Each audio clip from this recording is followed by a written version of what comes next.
Bom, eu me chamo Silvia, né? Sou advogada, sou mestre em Direito, fiz um mestrado em Criminologia, que é uma área que eu gosto muito, né? Descobrir, conhecer as motivações dos conflitos, das violências, é uma coisa que mexe muito comigo. Eu sou a mãe da Maria, tenho uma filha de 10 anos e sou uma pessoa assim muito, acho que vocacionada para olhar os problemas, sabe? Para olhar o que está errado, o que a gente pode fazer. Em todos os momentos da minha vida eu estou observando o que eu posso fazer, o que a gente pode fazer para melhorar um pouco.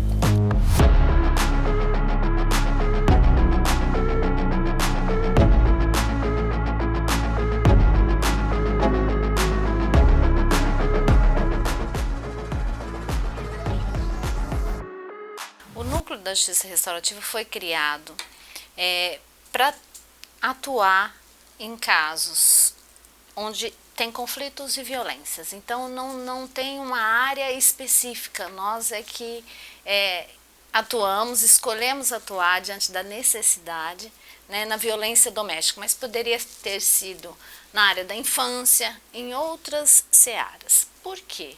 Porque a justiça restaurativa, para além de um método, uma técnica de resolução de conflitos, ela é uma filosofia que nos convida a olhar para os relacionamentos e para os conflitos de uma maneira diferenciada, de uma maneira mais humanizada, mais amorosa e também coletiva, né? Um dos princípios e valores importantes da justiça restaurativa é esse olhar para o coletivo, para a comunidade. Incluir a comunidade nesse processo de olhar para o conflito e para a violência, para reunir forças e resolver, né? Antigamente a gente tratava as questões assim, né? Resolvia os problemas em casa, envolvia os vizinhos, os familiares. E aí depois as coisas foram mudando, agora a gente terceiriza tudo, né? Manda para o judiciário. Eu briguei, vou chamar meu advogado. Só que nem sempre o judiciário tem as ferramentas, não tem, né, necessárias para conhecer nossas histórias. E a complexidade das relações humanas são enormes, né? E quem dirá dos relacionamentos familiares? É muito complexo. Então, a justiça restaurativa traz esse olhar para a complexidade das relações, para a importância de conhecer as causas que motivam aquele problema, o conflito e a violência, e as causas são inúmeras. E para envolver uma comunidade, seja de afeto, que são aqueles amigos, parentes, vizinhos, ou a comunidade local mesmo, incluir a comunidade nessa corresponsabilização. Olha, a gente precisa fazer alguma coisa para mudar essa situação. E eu acho que na violência doméstica isso é tão forte, é tão poderoso, é tão necessário a gente implicar a sociedade, a coletividade nesse movimento. Envolver as mulheres, os homens que estão diretamente envolvidos no problema, mas os vizinhos, o patrão do cara, entende? O farmacêutico, todo mundo, a gente precisa começar a mobilizar a sociedade para dar conta de um problema que não é recente. Mas ele está muito grande porque as mulheres não aceitam mais serem humilhadas, não aceitam mais serem agredidas. E está certo, não é para aceitar. Né? Mas quais ferramentas a gente pode utilizar, né, de maneira menos danosa para resolver o problema? O judiciário é uma delas e muitas vezes é muito efetivo quando situações graves fazem com que o cidadão precisa ser recolhido, sair da sociedade. Mas e depois, quando ele voltar? Ele vai voltar. O que foi feito, né, para receber esse indivíduo? O que foi feito com ele, com as causas que motivaram ele a agir daquela maneira? Então a gente precisa olhar com mais humanidade para as relações humanas. Todos nós somos motivados por alguma coisa, por um sentimento, por uma história, uma repetição de história. Muitos homens repetem as histórias dos seus pais e muitas mulheres repetem as histórias das suas mães. A gente precisa ter espaço para conversar sobre isso. A gente já sabe que muitas vezes o ciclo de violência é uma repetição. Tá, e o que a gente faz com isso? A gente precisa criar espaços para conversar, espaços nas empresas, espaços nas escolas, na comunidade, no bairro, e incluir os homens nessa conversa. porque existem muitos homens machistas e existem muitos que não são, e que eles podem servir de referência para os outros. Então, eu acho que o movimento, o olhar da justiça restaurativa está muito voltado para isso. A responsabilidade por um ato violento, criminoso, é do indivíduo, ok? Tudo bem, todo mundo tem que ser responsabilizado. De que maneira que a gente responsabiliza? Só punindo? Às vezes a punição não vai modificar aquilo que motiva aquele indivíduo a fazer aquilo. Então a justiça restaurativa diz assim, ó, a gente pode promover uma responsabilização pela conscientização dos fatores que motivaram aquele problema e com o apoio da rede implicá-lo no movimento de reparação de danos. E que essa reparação de danos pode ser uma modificação de comportamento. E aí eu tenho uma rede junto com ele para apoiar que ele cumpra aquele acordo, aquela promessa, aquela proposta que ele fez de ser responsável por aquele ato. Mas o sistema de justiça tradicional, ele traz para nós uma resposta para uma ofensa, né? Então eu cometi uma ofensa, eu vou ser responsabilizado por isso. E a ferramenta que ele se utiliza é a punição. Então eu infringi um artigo do Código Penal e a pena está lá, é X para quem fez isso. Então todas as nuances, circunstâncias de história de vida, motivadoras, não conta muito, né? Ele tem lá uma pena, uma resposta é a punição. Na justiça restaurativa, a resposta é a conscientização. Então, eu cometi uma ofensa e eu sou convidado a refletir a partir de uma série de técnicas, e existem várias, que vão me levar a ter consciência do que é que me motiva aquele ato violento, transgressor. Na justiça tradicional, a mulher normalmente ela é um meio de prova, né? Então ela vai prestar o testemunho dela, das ofensas, das violências, e ela é um meio de prova. Na justiça restaurativa não, ela é a protagonista, ela vai colocar todas as situações que ela sofreu, e muitas vezes o agressor, quando ouve essa vítima, ouve essa mulher, ouve o que ela sente, o que ele produz de dor nela, também tem um potencial transformador. No Brasil, a justiça restaurativa na violência doméstica é relativamente nova, né? Assim, existe muito cuidado e existe realmente muita razão para ter muito cuidado nessa área. É muito complexa a relação.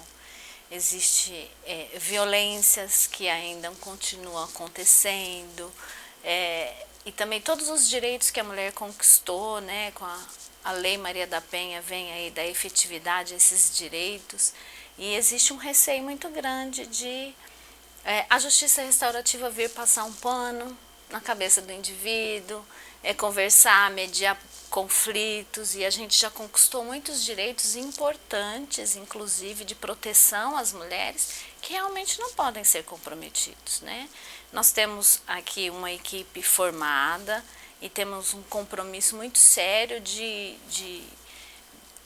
não modificar um sistema que já existe, que tem efetividade, que tem valor. A gente vem então agregar um olhar para isso, né? Um olhar importante que é para as motivações humanas. É trazer a ideia de que o agressor não é um monstro, o agressor é um ser humano que tem problemas e que precisam ser vistos e cuidados. Então, nós tivemos uma experiência bem interessante, né? Desde quando começamos a atuar na violência doméstica lá no núcleo, convidávamos a mulher separado, né? Sempre separado a mulher do homem para o primeiro encontro, para uma sessão restaurativa. E depois convidávamos o homem para um dia separado. E aí, no decorrer dos meses, a gente era muito mais acionado pelo homem do que pela mulher, né? Porque nós mulheres temos mais espaços para conversar. Os homens não têm, né, espaço para falar de si, para falar das suas histórias, para falar das suas dores, dos seus problemas, não tem. E lá eles recebiam um acolhimento, um olhar. A gente precisa expandir realmente esses espaços para fora do núcleo, né? Como eu falei inicialmente, para as empresas, para as escolas, para todos os espaços, a gente precisa ampliar esse debate de como se relacionar, porque no fundo os conflitos são oriundos da nossa incapacidade de se relacionar bem, né, de maneira respeitosa. E dali, dos nossos atendimentos no núcleo, foram surgindo necessidades importantes, porque muitas vezes o diálogo, o encontro, mesmo com a rede de apoio dessas pessoas, não era suficiente. Tem pessoas que têm problemas de trauma muito arraigados, elas precisam de um apoio terapêutico. Tem pessoas que têm problemas com álcool e drogas, crianças, as crianças são as mais afetadas num conflito doméstico, né? Elas precisam desse acolhimento. Pais que discutem, principalmente quando estão separados, não têm dimensão do dano que eles estão causando na cabeça da criança, no emocional. A referência que essa criança vai ter de vida, de relacionamento, é aquela que os pais estão mostrando. E aí, diante de várias necessidades de uma intervenção especializada, a gente então buscou o quê? Reunir os projetos que já vinham trabalhando junto ao Anexo da Violência Doméstica com a doutora Carolina e falamos, olha, vamos juntar todos esses projetos, né, fazer um projeto maior que possa acolher as necessidades das pessoas, porque são as mais diversas possíveis.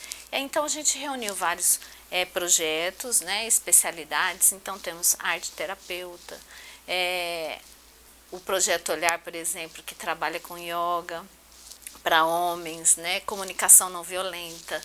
Temos psicanalistas, temos o projeto Despertar, que trabalha a questão de conflitos dos pais e o tanto que afeta a criança, né, com pais e crianças. Temos a constelação familiar, acho que eu não esqueci nenhum, e o nosso projeto que é com os facilitadores, que é do Conexão Humana.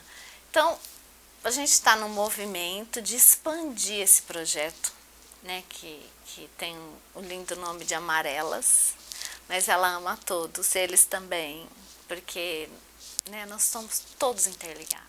A gente pede que as pessoas possam acessar a gente pelo WhatsApp para fazer um agendamento prévio, que às vezes chega, a gente está atendendo, não pode atender na hora, a pessoa fica esperando. Então, quem necessitar de um apoio, de uma conversa, de uma orientação, pode acessar a gente através do WhatsApp e a gente agenda o mais rápido possível para prestar o atendimento. Eu gostaria de deixar uma mensagem para a comunidade ribeirão pretana. Pode ser? Claro. Olhem para os seus vizinhos, olhem para os seus amigos, olhem para os seus filhos, com o olhar do coração. Todos temos problemas, todos temos dores. A gente precisa se olhar mais, se ajudar mais. É na construção coletiva que a gente vai fazer mudança efetiva. Contem com os amigos, com as amigas, com os patrões, com os vizinhos. Gritem ao mundo, né? Mas busquem ajuda. É possível obter ajuda, é possível sair do ciclo de violência. E a gente está junto.